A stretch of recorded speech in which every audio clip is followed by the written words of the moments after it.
क्योंकि मैं अकेला था तो मेरे घर पे एकोमोडेशन की व्यवस्था थी, सब कुछ व्यवस्था में कोई हाँ प्रॉब्लम। हाँ। तो फिर वो मेरे को बोले, भाई मैं उस समय तो नहीं आ सका, वो एज ए कैंपस डायरेक्टर में पहले, फिर बीच में उनका एक IIM बैंगलोर का डायरेक्टर बनने का भी चल गया था। हम्म। तो पता नहीं, वो फिर अभी उनका ये कहा कि भाई देखो ऐसा है, मुझे तो करना ही है कुछ, हम्म। और मैं जो काम करना चाहता हूँ वो एक तो मेरा गीता पे जो मेरा वो रहता है, मेरा हम्म। जो मेरे लेक्चर्स वगैरह होते हैं गीता पे, वो तो मैं करता ही हूँ। हम्म। इसके अलावा मैं आर्ट और कल्चर को लेके मेरा विशेष रुझान है, ओके। जिससे मैं पूरे आर्ट कल्चर एंड म्यूजिक, हम्म। तो मैं ऐसे कुछ सेंटर्स खोलने की मेरी इच्छा है, मन है कि जहाँ पे आर्ट कल्चर और म्यूजिक को प्रमोट किया जा सके। ओके। तो इसी दृष्टि उसमें बात उनसे हो रही थी। हम्म। तो फिर मैंने कहा था कि देखिए हम भी कोशिश कर रहे हैं, अब अभी तक तो हमने खाली जगह की व्यवस्था की है, हाँ हाँ। अब हम, और अभी तक क्योंकि मेरा फिजिकल मूवमेंट ज्यादा रहता था, अभी ये पिछले साल से पहले जब मैं बीमार हुआ, हाँ हाँ। अब इस साल से मेरा ये मन है कि अब मैं फिजिकल मूवमेंट ज्यादा ना करके मैं कोशिश करूंगा कि अब हम अपने ही कुछ जगह ऐसे डेवलप करें और अलग जगह जगह से लोगों को बुलाएं कि भाई वहां पे आके वो ट्रेनिंग लें, हैंड होल्डिंग करें, सपोर्ट करें। तो उन्होंने ये कहा कि मुझे बड़ा अच्छा लगेगा अगर मैं उसमें कुछ सहयोग दे पाऊं, और साथ में कहीं कोई ऐसी जगह भी हो जहाँ पे हमारा ये आर्ट कल्चर और स्पिरिचुअलिटी म्यूजिक मिलके कोई स्पेसिफिक सेंटर भी हम खोल सकें। बहुत सुंदर, बहुत सुंदर। नहीं, लेकिन आप कह रहे थे कि आपने मेरे बारे में बताया, तो उसमें क्या चर्चा हुई? नहीं, वो तो खाली यही बात हुई थी कि आपसे संवाद जारी है, अच्छा। और बहुत जल्दी हम लोग एक इसको प्रॉपर तरीके से ऑर्गेनाइज करने वाले हैं, जैसे ही मेरा थोड़ा शारीरिक स्वास्थ्य हो जाए ठीक और फिजिकल मूवमेंट चालू हो जाए। अब मेरा वो ऑलमोस्ट चालू हो गया, ये पहला विजिट मेरा रांची का था, अब जैसे अब मैं लखनऊ जाने की सोच रहा हूँ अगले हफ्ते। ओके। मैं हर मतलब 15 दिन में इकट्ठा तो नहीं चल सकता मैं जैसे पहले चलता था, लेकिन हर 15 दिन में मेरी कोशिश रहेगी कि मैं एक नई जगह जाऊं और वहां पे लोगों को जोड़ूं, जैसे पहले मैं करता ही था। ओके। ओके। मतलब मैं छोटे छोटे बीज बोता रहता हूँ जगह जगह जाके। बहुत सुंदर, बहुत सुंदर, बहुत सुंदर। इसमें इस बात की क्या संभावना है कि जिनसे भी हम मिलते हैं जी उनसे अच्छे भारत के संकल्प की बात भी क्या अपन कर सकते हैं? नहीं, मैं वही तो मैं चाह रहा हूँ कि इसीलिए तो आपको बुलाया जा रहा है, क्योंकि मेरे संपर्क के सारे नहीं तो 50% लोग वहां रहेंगे उस समय उस मीटिंग में, आपके ओके। कार्यक्रम। ओके। तो वो ऐसा है, मुझे किसी को बोलने की जरूरत नहीं पड़ेगी, वो अपने आप, जब लोग देखिए लोग प्रेरित होते हैं, है ओके। ना। हाँ हाँ। मैंने तो ये देखा है, लोगों के अंदर स्वप्रेरणा होनी चाहिए। हाँ हाँ। हाँ हाँ। जब लोग प्रेरित हो जाते हैं तो फिर उनको बोलने की जरूरत नहीं, वो अपने आप ही।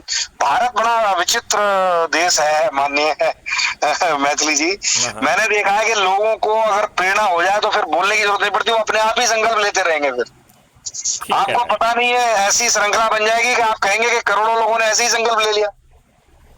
बहुत सुंदर, बहुत सुंदर, हाँ, बहुत सुंदर। हमने तो खाली प्रेरणा, मतलब कहते हैं उसको, मैं कहता हूँ बीज बोना है हमें तो खाली, है ना।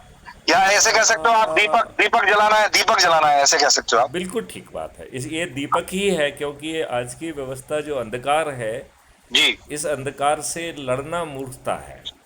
Exactly exactly.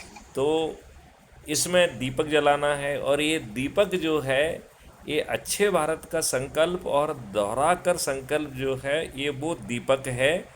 और ये दीपक दो धारी तलवार है।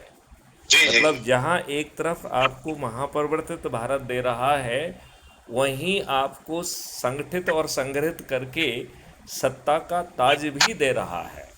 जी जी और जी। ये सत्ता का ताज बहुत महत्वपूर्ण है, क्योंकि तभी आप अपनी प्रशासनिक व्यवस्था, पुलिस, न्यायिक व्यवस्था, जैविक संसार व्यवस्था और ये 5 मौलिक अधिकारों के लिए जो एक कानूनी ढांचा है, जो एक इकोसिस्टम है, वो आप बाहर बैठकर क्रिएट नहीं कर सकते। जी जी जी। तो उसके लिए हमें इसके इस डायमेंशन पर भी काम करना होगा। तो एक डायमेंशन तो हो गई कि महापरिवर्तित भारत, जिससे सब लोगों को लाभ मिले। दूसरी हम्म, डायमेंशन है कि एक नेचुरल प्रक्रिया के तहत उनको जोड़ा जाए, और उस जोड़ने से जो शक्ति पैदा हो, जैसे जो ये ऐप है ये 6 मेरिट लिस्ट बना रहा है, तो अपने आप जो है हर गांव का पंच सरपंच उससे निकल के आ जाएगा, जी हर जी मोहल्ले का पार्षद उससे निकल के आ जाएगा, जी जी शहर का मेयर निकल के आ जाएगा, जिले का जिला पंचायत अध्यक्ष निकल के आ जाएगा, प्रदेश का मुख्यमंत्री, उप मुख्यमंत्री, राज्य सरकार का मंत्री और विधायक निकल के आ जाएंगे, और राष्ट्रीय जी स्तर पर प्रधानमंत्री, उप प्रधानमंत्री, केंद्रीय सरकार के मंत्री और सांसद निकल के आएंगे। और ये तब भी निकल के आएंगे जब जो है राजनेता करोड़ों रुपए खर्च करेंगे, और यदि हमने ये संकल्प का दीपक जलाने में यदि हम सफल हो गए, और जो हम कह रहे हैं कि हम बड़ी आसानी से 100 करोड़ होंगे, जो कि मुझे विश्वास है कि ज़रूर होंगे, तो हम जो है किसी के दरवाजे पर वोट मांगने भी नहीं जाएंगे, तब भी हमारे चंद्रगुप्त विजयी होंगे 100%। ये मॉडल की स्ट्रेंथ है। नहीं, मैं केवल इतना चाहता हूं कि ये पहले फेज में हम उनको थोड़ा सा सत्ता वाली बात को थोड़ा सा पीछे रखें, मतलब उसके बारे में मोटा मोटी बात तो करें, नहीं, लेकिन उसको उसको अपन सबसे लास्ट में कहेंगे। हाँ हाँ जी जी जी जी मतलब जो है, जैसे मान लो अपन ने 5 वाली बात कही, 5 वालों का जब समापन होगा, उस समापन में ये बात रखी जाए कि अभी तक अपन ने ये बात कही है, लेकिन हमें एक वैधानिक ढांचा भी खड़ा करना होगा। तो जी जी वो वैधानिक ढांचा खड़ा करने का ये विकेंद्रीकृत नेतृत्व व्यवस्था है, तो इसका फ़ायदा आपको मिलना चाहिए, और इसमें हाँ आपको कुछ करना नहीं है। मतलब ये तो इतनी पावरफुल है कि आपको किसी के पास जाकर, मतलब यदि मान लो अपन ये कहें कि कोई दुष्ट है, कोई दुर्जन है, कोई अपराधी है, इवन कोई किसी पार्टी का, किसी संस्था का, किसी सामाजिक संस्था का, किसी धार्मिक संस्था का अंधभक्त भी है, तो भी वो ग्राह्य है। यदि वो अच्छे भारत का संकल्प ले सकता है, तो बाकी सब चीज़ें ग्राह्य हैं, क्योंकि अत्री साहब अपना मानना ये है कि वो आज जिस स्थिति में पहुंचा है, उसका कारण आज की सामाजिक, कानूनी और जो व्यवस्थाएं हैं उसके कारण वो उस स्थिति में पहुंचा है। या तो समाज ने उसको वहाँ पे कॉर्नर कर दिया है, या उसको स्वयं को उसमें एक अवसर दिखा है। जब जी ये नया इकोसिस्टम आ जाएगा, नंबर एक, उसे अपनी स्वार्थ पूर्ति के लिए ये सब करना नहीं पड़ेगा। लेकिन यदि मान लो उसका डीएनए खराब हो गया है, उसकी प्रवृत्ति खराब हो गई है, तो नई जो पुलिस और न्याय की व्यवस्था होगी, उसमें वो 45 दिन के अंदर जेल में पहुंच जाएगा सुनिश्चितता के साथ। लिहाजा उसकी नेगेटिव प्रवृत्ति भी उसको जो है नेगेटिव रखने के लिए नहीं, नेगेटिव नहीं रह पाएगा।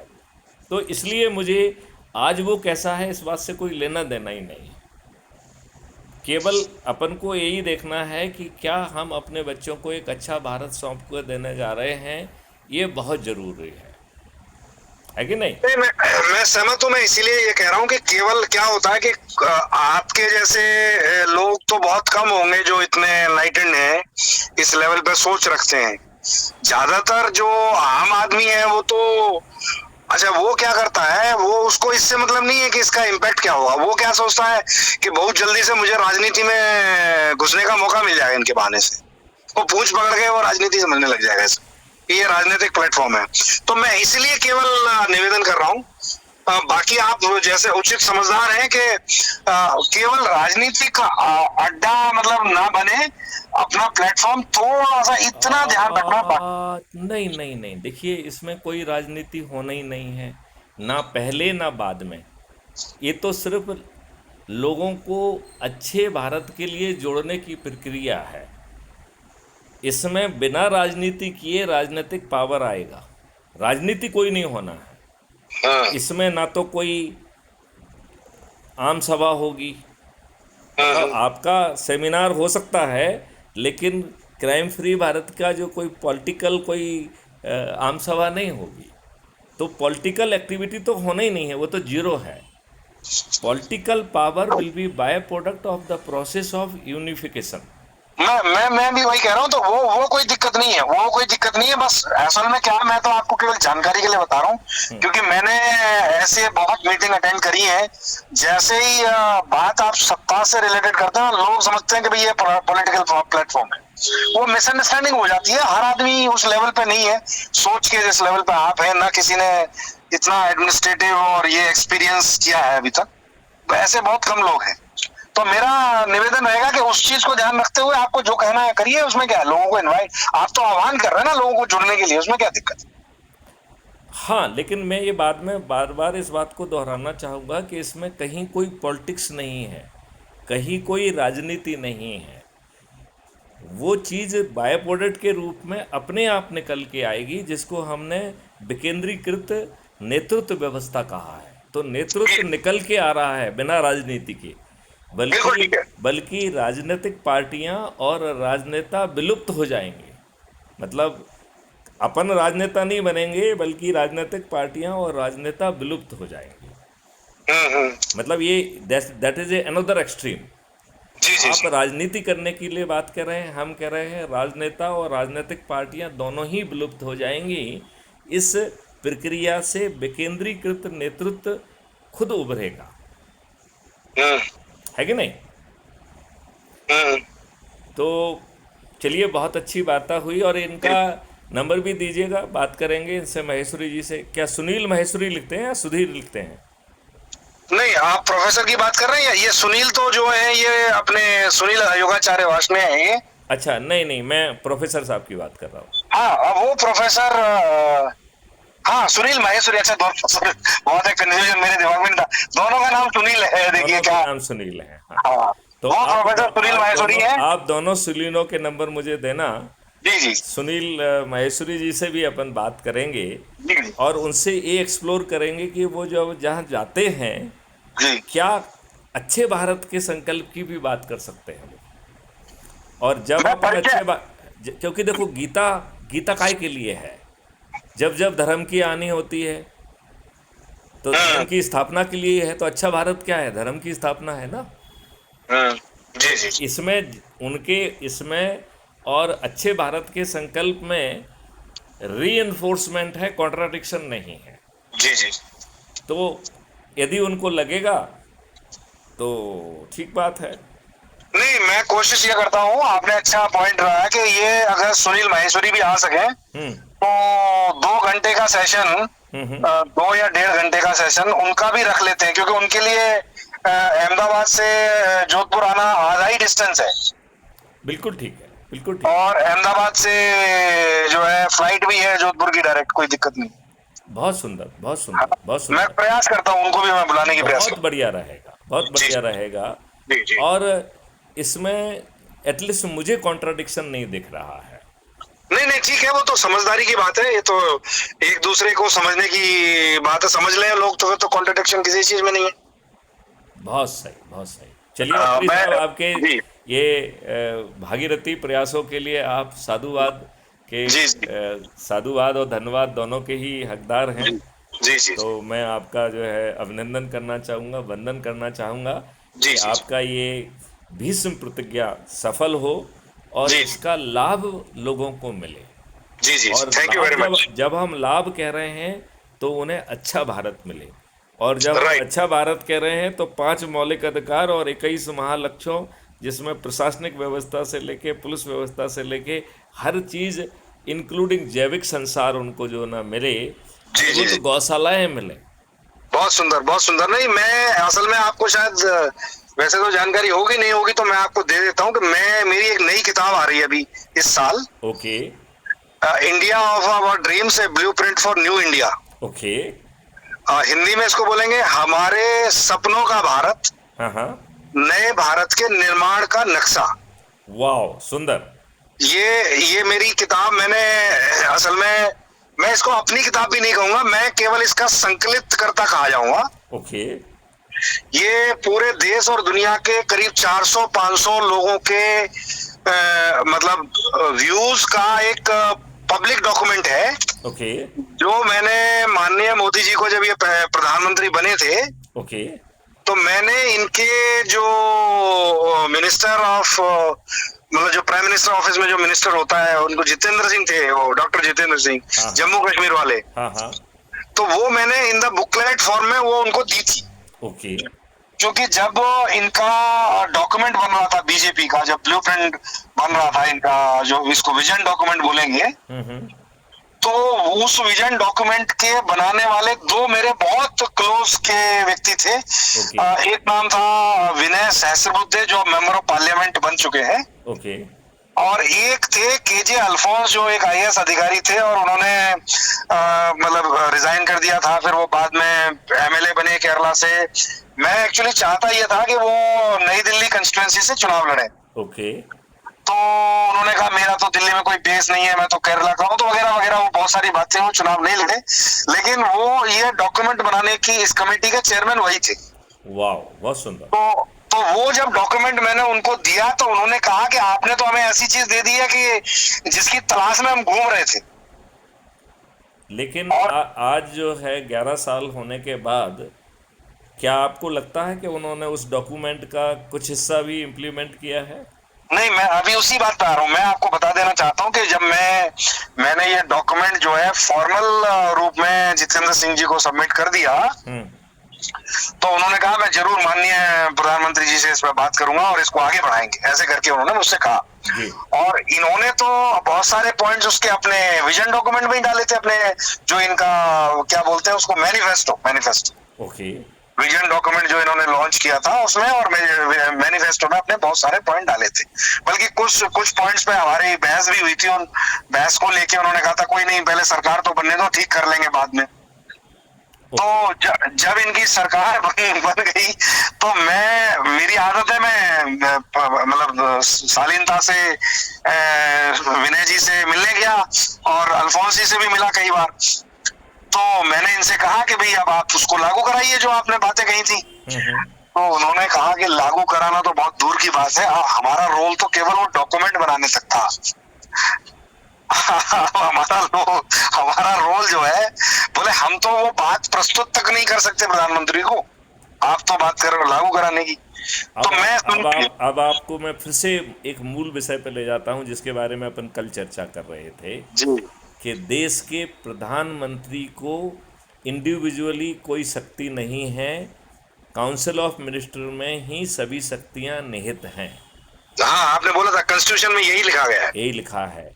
तो फिर ये कितनी विडंबना वाली बात है कि मंत्री, सांसद, नीति आयोग के अध्यक्ष वो अपने आप को इतना बौना महसूस करें कि वो अपनी बात प्रधानमंत्री के सामने भी ना रख पाएं, तो फिर कलेक्टिव डिसीजन कहाँ रहा? नहीं सर, वो है ही नहीं। वो तो बात उन्होंने मुझे, विनय जी ने 2015 में साफ बोल दिया मुझसे, बोले अत्री जी देखो, मैं तो आपको अपने रामभाऊ मालवीय प्रबोधिनी संस्थान का सीईओ बनाना चाहता था।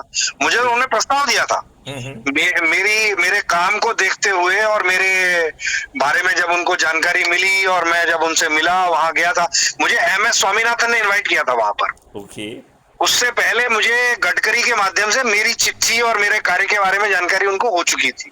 ओके तो मेरे से मिलके विनय जी बहुत प्रभावित हुए, क्योंकि उसके डायरेक्टर जनरल थे रामभाऊ मालवीय प्रबोधिनी के। ओके ये इनका बीजेपी के जो थिंक टैंक और लीडरशिप ट्रेनिंग का इंस्टीट्यूट है मुंबई के बाहर। विनय सहस्त्रबुद्धे जी से मैं मिला हूँ, जरूर मिले होंगे, जरूर मिले। और मैं इनसे भाजपा कार्यालय में जाके मिला था, जरूर मिले होंगे। Collect correctly. जी जी, यू आई एम श्योर। ये उस समय भी राजनीति में ही मरे हुए थे, इनको सुधार से कुछ मुझे ज़्यादा लगा नहीं कि इनका कोई, जैसे हो सकता है वो उस समय तक के बाद समझ चुके हों कि वो डॉक्यूमेंट बना सकते हैं, लेकिन ज़मीन पर उतारने की बात करना भी शायद उनके दायित्व का हिस्सा नहीं है। देखिए 30 साल तक बेचारे बहुत स्ट्रगल से ये मतलब टाइम पास करते रहे। मैं आपको इनकी सारी कहानी बता देता हूँ। ये असल में पहले गडकरी जी के राइट हैंड मैन हुआ करते थे। ओके। इसीलिए मेरी जो पहली चिट्ठी थी, जिसके माध्यम से मुझे शरद पवार जी ने मेरे कार्य के ऊपर दूरदर्शन पे अरुणा शर्मा जी के माध्यम से 52 एपिसोड का मेरा जो कार्यक्रम था वो प्रकाशित करने के लिए मुझसे एग्रीमेंट साइन किया था DD news, sorry DD channel पे, डीडी पे, ओके जिसके 14 एपिसोड प्रकाशित हुए थे डीडी के सभी चैनलों पे, शायद 16 या 26 चैनल थे उस समय। ओके तो उसी से प्रभावित होके मुझे इन्होंने वहां बम्बई में बुलाया और MS स्वामीनाथन के कार्यक्रम के माध्यम से मैं गया था।